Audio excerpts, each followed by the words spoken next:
1888an jaio zen Urki eta Torreatzean ehunka neska mutila indoaindatek euskal dantza tradizionala bereganatu dute herriko zein kanpoko festa eta ekimen ugaritan eskaintzeko. Euskal Herriko hainbat txokotako jaialdietan parte hartu dugu, dantzak irekitako ateak zeharkatuz.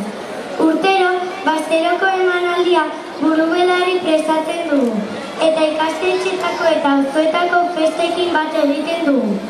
Ezpata dantza berreskuratu genuen. Hasieratik ikasleen konpromisoa, familiak, ikastetxeak eta udala izan ditugu, bide lagun. Ezin hartu bestalde gaur hemen egoteko aukera eskaini diguten elkarte eta herritarrak. Eta nola ez, ibilbide luze honetan dantzari bizkarrezur izandako txistulari eta musikaria. Guztien izenean, mila esker Andoain.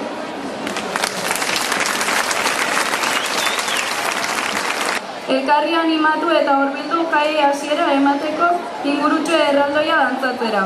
Eta gogoratu, aurtengo San Juanetan denok dantzan. Gora Andoain! Gora San Juan!